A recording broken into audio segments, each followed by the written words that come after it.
Tuan dan Nyonya sekalian, selamat datang di Rarami Family Adventure.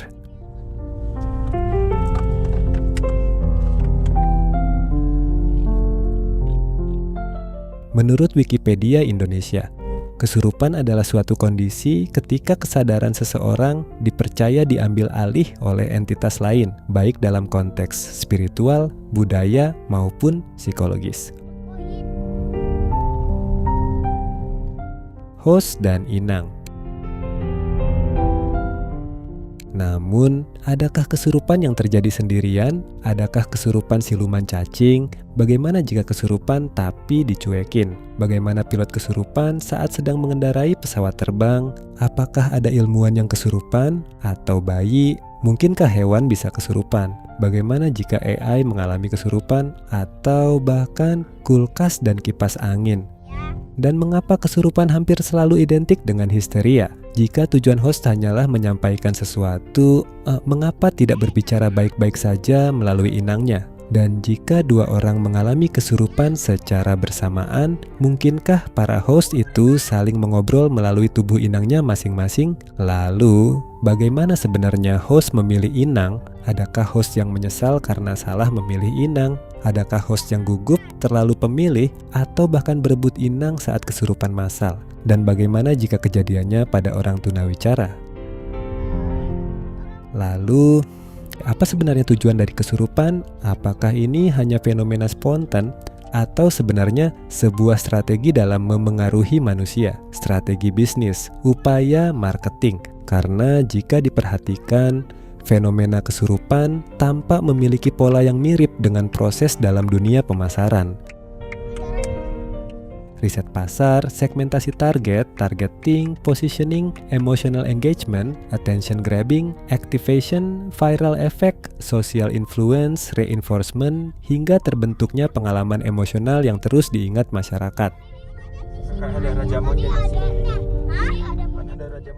Tuan dan Nyonya sekalian, mohon luangkan waktu sebentar untuk bahasan kali ini. Kali ini kita akan membahas fenomena kesurupan melalui perspektif manajemen pemasaran. Pertama, riset pasar dan segmentasi target. Dalam dunia pemasaran, sebuah produk tidak pernah dilempar begitu saja. Mereka mempelajari pasar terlebih dahulu, mempelajari tempat, kebiasaan, rasa takut, dan respons emosional manusia. Dan fenomena kesurupan juga terasa seperti itu. Mengapa sekolah sering dikaitkan dengan kesurupan massal? Mengapa bangunan kosong terasa lebih menyeramkan dibanding bangunan ramai? Mengapa suasana sunyi membuat manusia lebih mudah merasa diawasi? Seolah-olah ada sesuatu yang memahami bagaimana cara kerja emosi manusia. Karena rasa takut jarang muncul sendirian. Ia tumbuh perlahan dari suasana, cerita, bisikan, tatapan, dan imajinasi yang mulai bergerak tanpa kendali. Kemudian terdapat segmentasi target. Tidak semua manusia menjadi sasaran, hanya kelompok tertentu yang dianggap paling potensial. Dan dalam fenomena kesurupan, inang yang tampak lebih mudah mengalami keterhubungan biasanya adalah mereka yang memiliki sensitivitas emosional tinggi. Lalu, respons batin yang kuat dan kondisi mental yang terasa lebih terbuka terhadap pengaruh di sekitarnya, serta manusia dengan problematika luar biasa. Mereka adalah manusia yang lebih peka terhadap lingkungan, lebih mudah menangkap suasana, dan lebih mudah merasakan tekanan yang tidak dirasakan orang lain.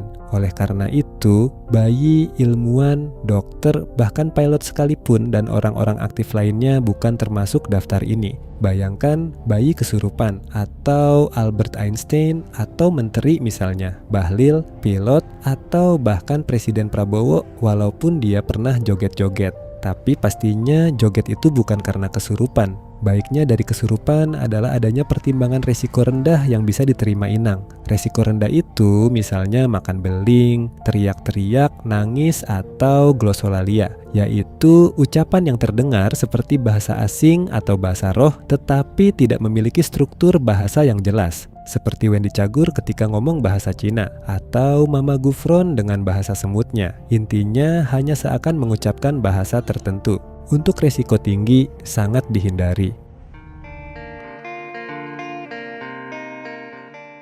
Kedua, targeting dan positioning, penargetan dan posisi. Jika segmentasi menentukan kelompok potensial, maka targeting menentukan siapa yang benar-benar dipilih. Dan disinilah pertanyaannya menjadi lebih menyeramkan. Bagaimana sebenarnya host memilih inang? Apakah mereka benar-benar memilih, ataukah manusia tertentu memang lebih mudah dijangkau? Dalam banyak cerita, kesurupan sering terjadi ketika seseorang sedang emosional, kosong, larut dalam tekanan, atau terlalu lelah menghadapi hidup. Seolah-olah ada celah yang perlahan terbuka, dan sesuatu mencoba masuk melalui celah itu. Namun, targeting bukanlah hal yang mudah. Salah pilih inang dan lingkungannya bisa mengakibatkan kesurupan tidak berarti apa-apa. Karena ada saja inang dicuekin ketika kesurupan. Bayangkan dicuekin, teriak-teriak sendiri, nangis-nangis sendiri, tanpa ada yang memperdulikan. Atau ternyata inangnya tunawicara, bisu. Situasi itu akan sangat aneh.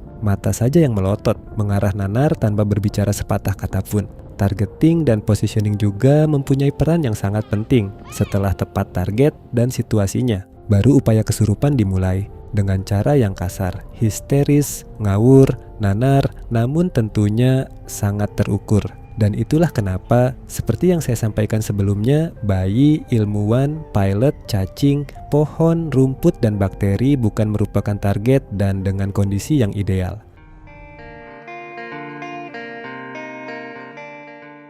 Emotional engagement dan attention grabbing atau keterikatan emosional atau pelibatan emosi. Dalam pemasaran, perhatian adalah segalanya, karena sesuatu yang tidak menarik perhatian akan hilang begitu saja. Dan itulah mengapa kesurupan hampir selalu dramatis. Teriakan, tangisan, tatapan kosong atau nanar, gerakan tubuh yang tidak biasa. Semuanya seperti dirancang untuk membuat manusia fokus. Karena begitu satu orang mulai panik, orang lain akan ikut melihat, lalu ikut takut, lalu ikut terbawa. Inilah emotional engagement, membangun keterikatan emosional melalui rasa takut. Dan ketika perhatian berhasil didapat, muncullah attention grabbing. Seluruh ruangan mendadak fokus. Semua mata tertuju pada satu tubuh, satu suara, satu jeritan. Dan di titik itu, suasana mulai berubah mencekam. Dalam kesurupan terdapat strategi yang sangat jenius. Untuk mendapatkan perhatian, hanya ada dua cara, buat yang terbaik atau yang terburuk. Kesurupan rupanya menggunakan pilihan nomor 2, terburuk. Kenapa? Karena itu lebih mudah untuk didengar, lebih mudah dipercaya, dan lebih mudah diingat. Activation, viral effect, dan social influence atau aktivasi, penyebaran massal, dan pengaruh sosial. Dalam pemasaran, aktivasi terjadi ketika audiens mulai bereaksi, dan dalam kesurupan, reaksi manusia adalah bagian paling penting. Karena kesurupan jarang berhenti pada satu orang. Ia menyebar, pelan, tapi cepat. Satu orang mulai panik, yang lain ikut panik. Satu orang mulai berteriak, yang lain mulai gemetar walau belum tahu apa yang sebenarnya terjadi. Dan seperti yang saya utarakan sebelumnya, kondisi seperti ini tidak berlaku untuk inang yang tunawicara. Inilah viral effect, dan manusia memang makhluk sosial. Ketika satu kelompok takut, kelompok lain perlahan ikut takut. Ketika satu orang percaya, yang lain mulai ikut percaya. Dan di titik tertentu, kesurupan bisa berubah menjadi fenomena massal. Saya membayangkan host berebut inang saat kesurupan massal, yang situasinya akan seperti rebutan kursi stadion di pertandingan, tapi versi astral. Dan jika dua orang mengalami kesurupan bersamaan, mungkinkah para host itu sebenarnya saling berbicara? Sampeyan, masuk yang mana? Saya yang dekat jendela. Dan semakin banyak orang membicarakannya, semakin besar pula efeknya. Karena rasa takut, manusia sangat mudah menyebar melalui cerita. Branding and reinforcement atau pembentukan identitas dan penguatan persepsi.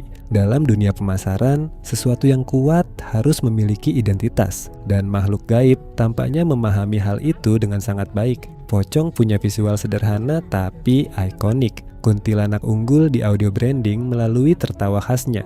Genderuwo fokus pada postur besar dan aura intimidasi. Tuyul bermain di niche market ekonomi rumah tangga. Itulah mengapa kita hanya mendengar siluman harimau, siluman kelelawar, siluman ular, apalagi yang berwarna putih. karena tentunya akan sangat remeh jika mereka menjadi siluman cacing, siluman berudu, siluman jentik nyamuk, siluman orangutan, siluman ikan sapu-sapu, karena secara objek kurang mempunyai karakter kuat. Hal-hal yang berkarakter saja yang dipilih dalam rangka penguatan persepsi. Customer experience and memory, pengalaman, pelanggan, dan ingatan. Dalam dunia pemasaran, pengalaman emosional adalah hal yang paling mahal. Karena manusia mungkin lupa pada angka, lupa pada wajah, bahkan lupa pada tempat. Namun manusia jarang lupa pada rasa. Dan kesurupan hampir selalu meninggalkan rasa yang sangat kuat. Takut, panik, tegang, bingung, atau bahkan penasaran berkepanjangan. Itulah mengapa cerita kesurupan hampir selalu bertahan lebih lama dibanding kejadian biasa. Orang bisa lupa siapa nama guru matematika SMA, tetapi masih ingat jelas siapa yang pernah kesurupan di sekolahnya. Masih ingat suara teriakannya, masih ingat suasananya, bahkan masih ingat siapa yang paling duluan lari keluar dari ruang kelasnya. Dalam pemasaran, ini disebut customer experience, pengalaman emosional yang begitu kuat hingga terus melekat di kepala manusia. Dan semakin emosional sebuah pengalaman, semakin besar kemungkinan pengalaman itu untuk diceritakan kembali. Lalu muncullah memori kolektif. Cerita yang berpindah dari satu mulut ke mulut lain, dari satu generasi ke generasi berikutnya, dari satu kelompok manusia ke kelompok manusia lainnya. Rasa takut diam-diam membuat manusia sadar bahwa mereka tidak benar-benar hidup sendirian. Kesimpulan, kesurupan mungkin bukan sekadar gangguan sesaat, bisa jadi itu adalah cara suatu entitas mempertahankan eksistensinya di dunia manusia. Karena sesuatu yang masih ditakuti masih diingat, dan sesuatu yang masih diingat tidak akan benar-benar hilang. Dari masa ke masa, fenomena ini terus muncul dalam bentuk yang berbeda. Dari cerita lisan di kampung-kampung sunyi, hingga video viral di layar kecil yang terus diputar berulang kali. Manusia selalu bereaksi dengan cara yang hampir sama. Takut, panik, penasaran, lalu mulai bercerita kembali. Inilah dunia yang berbeda namun dengan pola yang sama dengan dunia manusia. Bagaimana mereka melakukan riset terhadap lingkungan, melakukan pemilihan target, ada pembentukan citra menyeramkan, ada pembangunan emosi, ada upaya menarik perhatian, ada penyebaran massal melalui cerita dan sugesti sosial, hingga akhirnya terbentuk memori kolektif yang terus diwariskan dari satu generasi ke generasi berikutnya. Namun di balik semua itu, ada satu hal yang terasa jauh lebih penting, bahwa ketika manusia menghadapi sesuatu yang tidak mereka pahami bersama, mereka justru menjadi satu suara, menyatukan manusia. Orang-orang berkumpul, saling membantu, saling menenangkan, saling menjaga, dan mungkin apapun yang sebenarnya ada di luar sana, hal paling kuat yang dimiliki manusia bukanlah rasa berani, melainkan rasa peduli. Karena selama manusia masih saling menyayangi, saling menjaga, dan tidak membiarkan ketakutan memecah mereka, mungkin itulah satu-satunya hal yang tidak pernah benar-benar bisa dikuasai oleh apapun di luar sana. Dan mungkin juga suatu hari nanti semua cerita tentang kesurupan, ketakutan, dan bayangan di kegelapan hanya akan tinggal menjadi cerita yang dikenang manusia tanpa lagi mampu menguasainya.